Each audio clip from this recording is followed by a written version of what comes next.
Welcome, curious minds, to the deep dive. Imagine stepping into a bustling city, then, well, in an instant, everything around you is just frozen in time, preserved with astonishing detail. It's an incredible thought experiment, isn't it? Totally. Today, we're not just sifting through ancient ruins, we're journeying back to a living, breathing city, tragically caught right at the moment of its catastrophe, Pompeii. That's right. Pompeii offers this unparalleled, almost intimate window into ancient Roman life.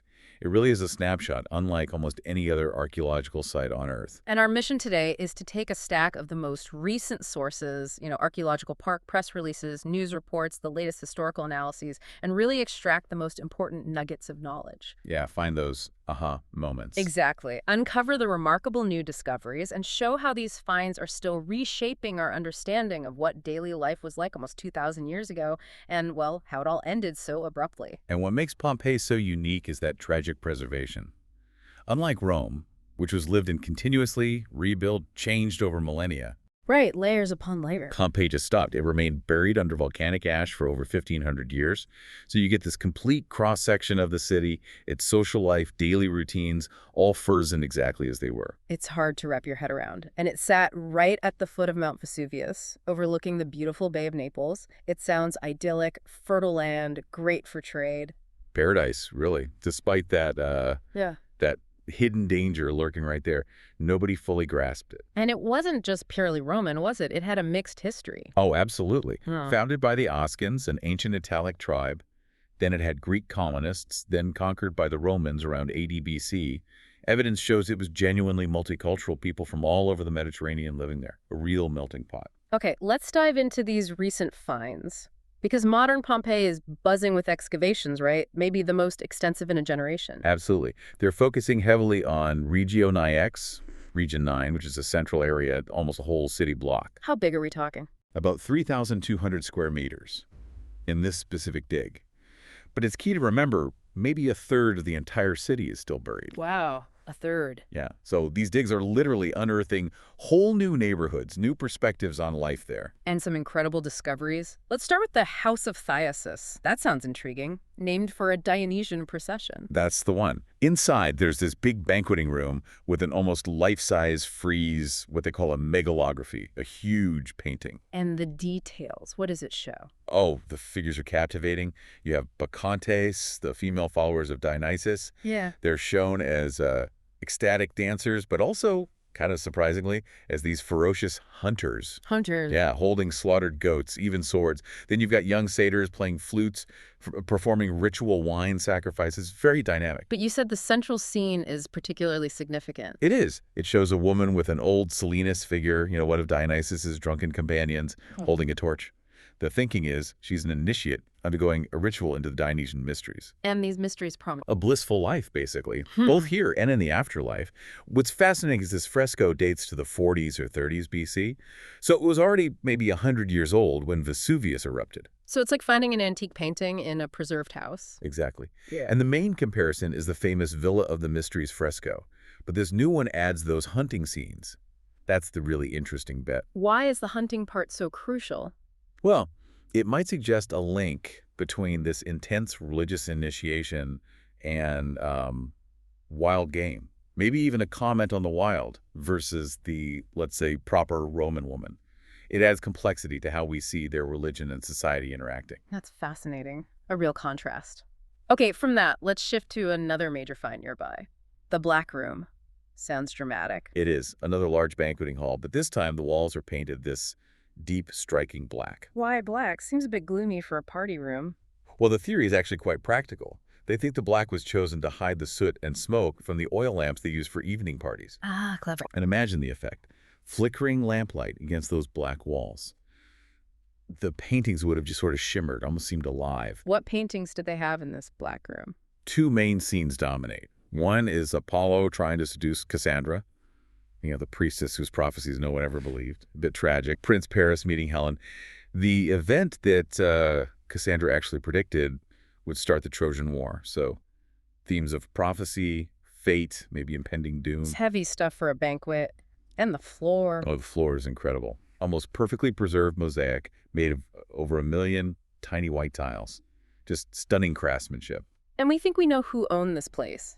There were initials found. Yes, ARV inscriptions popped up nearby, even on bakery millstones Yeah. tied to the property. It points strongly to Aulus Rustius Verus, who was apparently a very wealthy politician. So these rooms, the Black Room, the House of Thyasis, they weren't just for living, they were stages. Absolutely.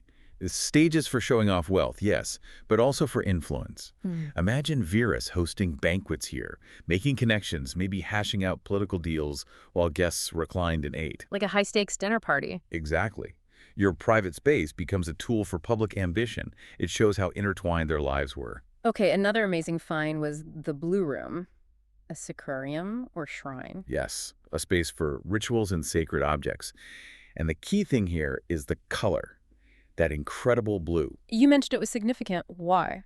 Because that blue pigment was basically the most expensive color you could get. It had to be imported all the way from Egypt or the Eastern Mediterranean, making it was complex and costly. So using it was a massive statement. A huge statement of wealth. Like driving the most expensive luxury car today, maybe even more so. It screamed, I can afford this incredibly rare imported thing. Wow. What else was depicted or found in this blue shrine? The murals show these graceful female figures, perhaps representing the four seasons. They're also emblems of agriculture, a plow, a shepherd's staff, and artifacts too. Yeah. 15 transport amphorae, those big storage jars, bronze jugs, lamps. And oyster shells. Yeah, a pile of oyster shells probably waiting to be ground up to make plaster. Another sign of ongoing work. Which ties into the next big discovery, this enormous private bathhouse, possibly the biggest private one found in Pompeii. It seems that way. A truly sumptuous complex, big enough for maybe 20 or 30 people. So it had all the standard Roman bath features. Oh, yes. The hot room, calidarium, warm room, tepidarium, cold room, frigidarium, plus this huge plunge pool, walls painted vibrant red, intricate mosaic floors with imported marble. And fancy heating, I assume. Definitely. A sophisticated hypocaust system that's the underfloor heating where hot air circulated beneath the floors and inside wall cavities, kept the whole place toasty. So again, this wasn't just about hygiene. What did having a private bath like this signal? Pure status and wealth. Unlike the public baths everyone could use, a private complex like this was exclusive, often used right before those big banquets we talked about. Ah, so you'd invite important guests, they'd bathe, relax, then you'd wine and dine them. Precisely. It's all part of the influencing game, building connections, closing deals, like a very exclusive private club reinforcing the owner's standing. And you mentioned ongoing work there too. This theme of renovation keeps coming up. It really does. Many of these places, the bathhouse, the Blue Room, were clearly undergoing repairs or upgrades when the eruption hit. What kind of evidence did they find? Things like neatly stacked roof tiles ready to be installed, pots still full of lime mortar, tools just left there, trowels, pickaxes. They even found a plumb line, still with its string attached, showing their careful construction methods. So the city was literally caught mid-task. Exactly. It paints this picture of a dynamic, active city, constantly rebuilding and improving, right up until that final moment. Which brings us, tragically, to that final moment, the eruption of 79 CE. We have an eyewitness account, don't we? We do. From Pliny the Younger. His uncle, Pliny the Elder, actually died trying to rescue people. Pliny the Younger described what he saw from a safe distance across the bay. What did he see? He described this massive, unusual cloud rising from Vesuvius, shaped like a pine tree. That's the classic Plinian eruption phase. Then came the ash, pumice stone raining down, and constant earthquakes making buildings sway from side to side. And it was the type of eruption that preserved Pompeii, right, not lava. Exactly. It wasn't a lava flow which would have just incinerated everything. Instead, it was this massive outpouring of ash, gas, and rock that blanketed the city, suffocating it. Tragic, but archaeologically incredible. The eruption lasted 2 days. Yes, and it completely changed the landscape. The river Sarno was diverted, the coastline changed. Pompeii, once a port town, ended up miles inland. And Vesuvius itself looked totally different afterwards. And amidst this chaos, we have these incredibly poignant human stories emerging from the new digs, like in the house of Hella and Phrixus. Yes, that's a heartbreaking one. They found 4 individuals, likely a family. One was a child still wearing a bulla, a protective amulet. They tried to barricade themselves inside a bedroom using a bed frame against the door. Futile, obviously. But you mentioned the house name comes from a fresco inside. Right. In their dining room, there was a fresco of the myth of Helle and Phrixus escaping on a golden ram. But Helle falls off into the sea and drowns. Oh, wow. The symbolism. It's incredibly haunting, isn't it? A story of a desperate escape attempt that ends in tragedy, painted on the wall of a room where a family made their own desperate, failed attempt to survive. How did they actually die? The initial fall of lapilli, those small volcanic stones, probably started filling the house through the atrium, the open-air courtyard. But the final blow was almost certainly a pyroclastic flow. That's the superheated wave of ash and gas. Exactly. Temperatures reaching hundreds of degrees Celsius, instant death. And this house, too, showed signs of renovation. Jars of garum fish sauce, bronze kitchenware found amongst the debris, life interrupted. And there were other human remains found that tell different stories. Near the luxury bathhouse. Yes, two skeletons found very close to each other, but telling very different social stories. One was an older woman, maybe 35 to 50. She was found clutching jewelry and coins, likely higher status. Okay. And the other? A younger man, maybe late teens, early 20s. His bones showed signs of hard labor, suggesting lower status, perhaps a slave. He was found holding keys. How did they die? Differently, it seems. The man appears to have been crushed by a collapsing wall during the eruption's violence. The woman seems to have died as the room she was in filled with that deadly pyroclastic flow. It's such a stark contrast. Wealth and poverty side by side, even in death. It really is. A single wall might have separated the luxury of the bathhouse from the furnace room where someone like him might have worked. Two completely different worlds, meters apart. And this wasn't an isolated case of hardship. Remains found in a bakery. Yes, two adults and a child found crushed by falling stones within a bakery. The suggestion is they might have been slaves working there, perhaps unable to flee. And the conditions sound grim. They do. Evidence suggests they lived right there with the donkeys used to turn the millstones. There was even an iron-barred window. It hints at really brutal living conditions for some, effectively trapped. These individual stories are so powerful, and they're often visualized through those famous plaster casts, aren't they? Can you briefly explain how that works? It's an ingenious technique developed in the 1860s. As the bodies decomposed under the hardened ash, they left voids, perfect hollow molds. Archaeologists carefully pour liquid plaster into these voids. And when it sets? When the plaster hardens, they carefully excavate the surrounding ash, revealing these incredibly lifelike casts of the victims, capturing their final postures, sometimes even expressions. It's chilling, but brings the human tragedy right before your eyes. It really does. And all these discoveries, the houses, the bodies, the artifacts, they build this picture of a very layered society. How is Pompeian society structured? It was rigidly stratified. At the top, you had the elite, wealthy landowners, politicians like our friend Aulus Rustius living in grand villas, enjoying private luxuries like that bathhouse. Their lives were about politics, business, lavish entertaining. Okay, below them. You had a sort of local elite or middle class, prosperous freeborn citizens, merchants maybe owning a townhouse, a domus, often with a shop attached. Comfortable, involved in city life. Then the freedmen and freedwomen? Right. Former slaves who'd gained freedom. Many did quite well in essential trades, laundries, bakeries, bars, like the owners we know from inscriptions, Julia Felix or Amarantus. They had social mobility aspirations, though high office was usually closed to them. And then the bulk of the population? The lower classes, the urban poor, living in cramped apartments called insulae, often multiple families crammed into small spaces, unstable work, basic food, and beneath everyone, the slaves. What percentage were slaves? Estimates suggest around 40% of Pompeii's population. 40%. Performing all the toughest labor homes, workshops, fields, public projects. They had essentially no rights, and conditions could be incredibly harsh, as that bakery suggests. If you walk through the city, what would the layout feel like?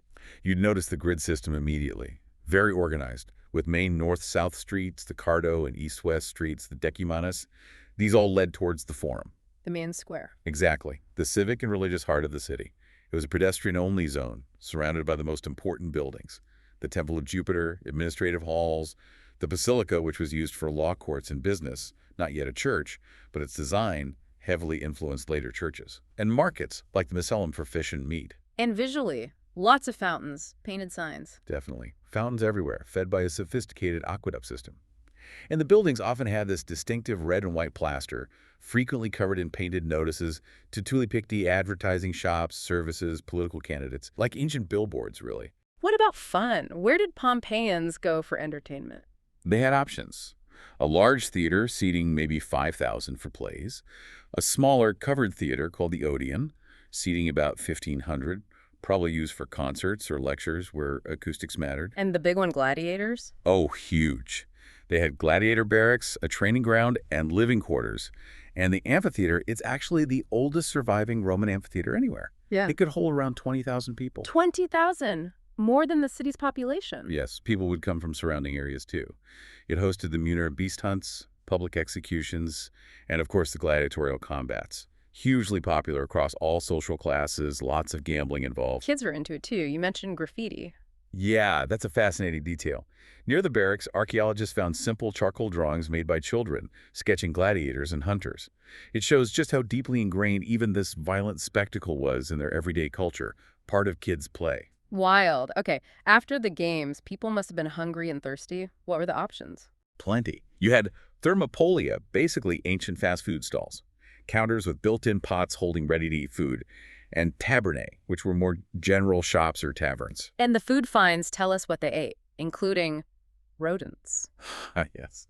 Bone analysis from one thermopolium showed pig, duck, goat, fish. And yeah, traces of dormice, likely prepared honey roasted, which was considered a delicacy by some. Plus, over 30 bakeries kept the city supplied with bread. And wine was big business, right? Because of Vesuvius. Absolutely. The volcanic soil was incredibly fertile, making the Campania region famous for its wine. Local bars, like the one owned by Amarantis, sold local vintages, but also imported wines from places like Crete, even as far as Gaza. Shows Pompeii's extensive trade network. Let's step inside a typical house, a domus. What's the layout? Okay, imagine walking up. Often shops flanking the main entrance, the ostium. Sometimes that famous cave canon, beware of the dog mosaic on the floor. Right, then you enter. Through a short vestibule, fosses into the atrium. This was the main public reception hall, open to the sky in the center, with a pool called the impluvium to catch rainwater, both practical and decorative. Often a lararium, the household shrine, would be here too. And off the atrium. Smaller rooms, cubicula, often bedrooms, sometimes quite plain, maybe for slaves. Then typically the tablinum, the master's study or office, often linking the public atrium to the more private back part of the house. You might have a garden. Yes, often a peristylum, an open courtyard surrounded by columns, usually with a small garden, hortus in the middle, a lovely private space. And somewhere nearby, the culina, kitchen, and the triclinium. The dining room. Right, named for the three couches, clini, arranged in a U-shape where diners would recline. These rooms often had elaborate wall paintings, sometimes themed around food or mythology, though some grand houses, like the House of the Faun, had multiple peristyles and incredibly fancy decorations like the Alexander mosaic. And those wall paintings evolved over time. We saw the second style in the Dionysiac frieze and the fourth in the Black Room. Can you quickly recap the styles? Sure. Briefly, the first style, starting 2nd CBC, imitated expensive marble blocks. The second style, 1st CBC, went for illusion and perspective, big scenes like that frieze. The third style, early 1st CAD, became more delicate, refined, smaller motifs on monochrome backgrounds. And the fourth? The fourth style, mid-1st CAD, prevalent when the eruption hit, was this eclectic, complex mix, often architectural fantasies, bright colors, combining elements from earlier styles, very theatrical. And the fresco technique, painting on wet plaster, is why the colors remain so vibrant. It's just amazing. But it's also key to remember Pompeii wasn't just frozen in perfection. It was a city recovering, right, from an earlier earthquake. Yes, a major earthquake hit in 62 AD, causing significant damage. So for the 17 years leading up to the eruption, Pompeii was essentially a city on the mend. You see evidence of repairs everywhere, walls patched with different materials, scaffolding traces. So they lived with the earth shaking, they rebuilt, they carried on. Exactly. Despite the warnings, life went on. People adapted, they were resilient. It speaks volumes about human nature, maybe our tendency to normalize even significant risks if they're familiar. And that perspective makes these deep dives into Pompeii's recent discoveries even more compelling. It's not just about seeing ancient objects, it's about getting this incredibly intimate, personal glimpse into real lives. From the wealthiest politician in his banquet hall to the slave in the bakery. From the bustling forum to the quiet garden peristyle. It's all there. Archaeologists are still carefully piecing it all together, finding new clues, adding layers to this extraordinary time capsule. Every dig reveals a bit more. It truly does. It's a constant process of discovery, reminding us how much the past still has to teach us about urban life, society, art, and ultimately about ourselves. So here's a final thought for you to ponder. If our own world, our cities, our homes, were suddenly frozen in time right now, What unexpected, surprising, maybe even slightly embarrassing everyday details would future archaeologists uncover about us? What stories would our phones or kitchens or social media feeds tell them?